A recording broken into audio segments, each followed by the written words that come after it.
শিরোনাম: শাহবাগে সমাবেশ ঘিরে সন্দেহ। এবার বিস্তারিত আলোচনা। রাজধানীর শাহবাগে গত রোববার রাত থেকে বাস, পিকআপ ও মাইক্রোবাসে করে বিপুল সংখ্যক মানুষ আসতে থাকেন। ছবি সংগৃহীত। দুর্নীতিবিরোধী বিশেষ আইন প্রণয়নের দাবিতে রাজধানীর শাহবাগ চত্বরে সংহতি সমাবেশ ডেকেছিল অহিংস গণঅভ্যুত্থান বাংলাদেশ নামের একটি সংগঠন।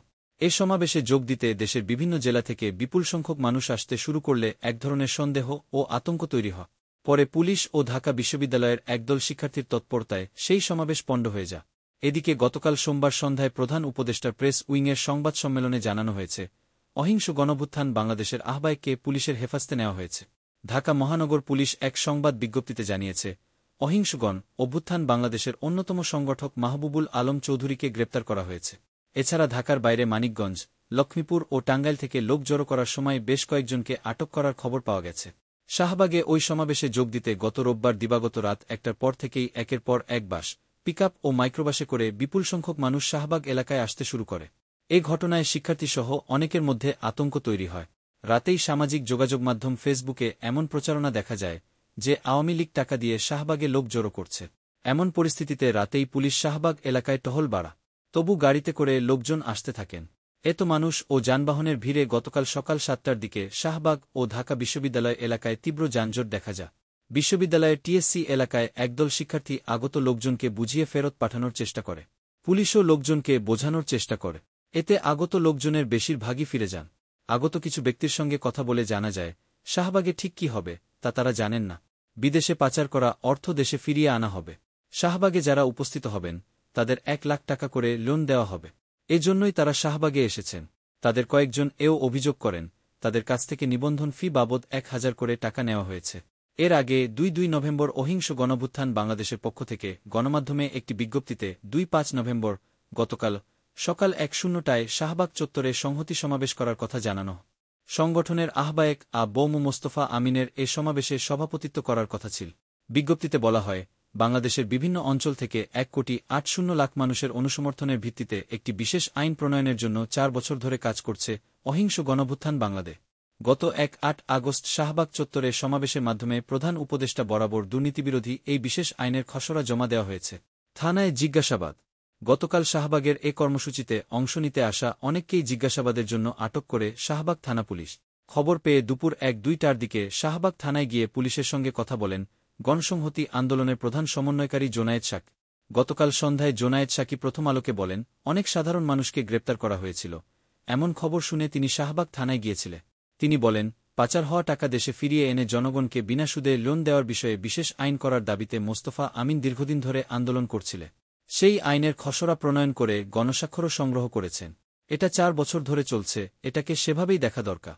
আন্দোলনের সঙ্গে অনেকের দ্বিমত থাকতে পারে, কিন্তু এটিকে যেভাবে একটা ষড়যন্ত্র হিসেবে দেখানো হচ্ছে সেটা সম্পূর্ণ ভুল বলে আমার ধারণা। তবে ঘটনার ব্যাপারে বেশ কয়েকজন আটক আছেন বলে গতকাল রাত ৮:৩০টার দিকে জানান শাহবাগ থানার ভারপ্রাপ্ত কর্মকর্তা ওসি খালিদ মনসু। তিনি বলেন, আটক ব্যক্তিদের জিজ্ঞাসাবাদ করা হচ্ছে। বিভিন্ন জেলায় আটক।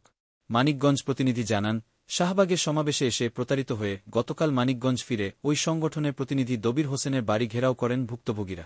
পরিস্থিতি উত্তপ্ত হওয়ায় পুলিশ ও সেনাবাহিনীর সদস্যরা ঘটনাস্থলে গিয়ে পরিস্থিতি নিয়ন্ত্রণে আনে। দবির ও তার স্ত্রীকে আটক করেছে পুলিশ। ভুক্তভোগী ও পুলিশ সূত্রে জানা গেছে, অহিংস গণঅভ্যুত্থান বাংলাদেশ সংগঠনের প্রতিনিধিরা মানিকগঞ্জের বিভিন্ন এলাকার লোকজনকে বিনা সুদে ১ লাখ টাকা করে লোন দেওয়ার কথা বলে। তাদের বলা হয়, বিদেশে পাচার করা অর্থ দেশে ফিরিয়ে আনা হবে। ঢাকার শাহবাগে যারা যাবেন তাদের ১ লাখ টাকা করে লোন দেওয়া হবে। ইনের লোভ দেখিয়ে মানিকগঞ্জের বিভিন্ন এলাকা থেকে শত শত মানুষকে ৬টি বাসে করে শাহবাগে নেওয়া হয়। তাদের একজন নাজমা বেগম বলেন, শাহবাগ এলাকায় সমাবেশে গেলে ১ লাখ থেকে ১ কোটি টাকা পর্যন্ত বিনা সুদে লোন দেওয়ার কথা বলে দবির ও তার স্ত্রী তাদের কাছ থেকে ২৫০ টাকা করে নেয়। আরও পড়ুন, লাখ টাকা লোন দেওয়ার প্রলোভন দেখিয়ে শাহবাগে লোক জড়ো করার চেষ্টা। ২ ঘণ্টা আগে একই অভিযোগে গতকাল সিংগাইর বাসস্ট্যান্ড থেকে দেলোয়ার হোসেন ও জহুরা বেগম নামের দুজনকে আটক করা হয়েছে বলে জানান সিংগাইর থানার ওসি জাহিদুল ইসলাম। লক্ষ্মীপুরেও একই অভিযোগে বেশ কয়েকজনকে আটক করার খবর পাওয়া গেছে। লক্ষ্মীপুরে জেলা প্রতিনিধি জানান, রোববার রাতে অহিংস গণ আন্দোলন বাংলাদেশ একটি সংগঠনের সমাবেশে নেওয়ার জন্য লক্ষ্মীপুরের কমলনগর উপজেলার ৩ শতাধিক নারী পুরুষ ও কিশোর কিশোরীকে জড়ো করা হয়। পরে রাতেই স্থানীয় লোকজন তাদের ঘেরাও করে সেনাবাহিনীসহ আইনশৃঙ্খলা রক্ষাকারী বাহিনীকে খবর দেয়। সেনাবাহিনী ও পুলিশ সদস্যরা ঘটনাস্থলে গিয়ে ৭টি গাড়ি জব্দ করে। এর মধ্যে ৩টি বাস ও ৪টি মাইক্রোবাস। লোভ দেখিয়ে ঢাকায় নিয়ে যাওয়ার চেষ্টার অভিযোগে ৮-৫ জনকে গতকাল সকালে ৩টি থানায় নেওয়া হয়েছে। তাদের মধ্যে লক্ষ্মীপুর সদর থানায় ২-৮ জন, রামগতি থানায় ৪-৬ ও কমলনগর থানায় ১-১ জন আছে। টাঙ্গাইল থেকে নিজস্ব প্রতিবেদক জানান, টাঙ্গাইলের ভুনাপুরে ১-৩ জনকে আটক করেছে পুলিশ।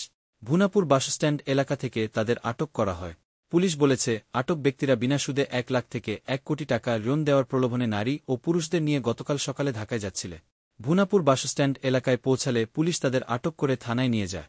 জব্দ করা হয় তাদের বহনকারী মাইক্রোবাস। ঢাকায় সংশ্লিষ্ট পুলিশ কর্মকর্তারা বলছেন, সংগঠনটির বিরুদ্ধে ইউনের লোভ দেখানোসহ নানা ধরনের অভিযোগ পাওয়া গেছে। সংগঠনটির আহ্বায়কসহ দেশের বিভিন্ন জায়গায় বেশ কয়েকজনকে আটক করে এ বিষয়ে জিজ্ঞাসাবাদ করা হচ্ছে।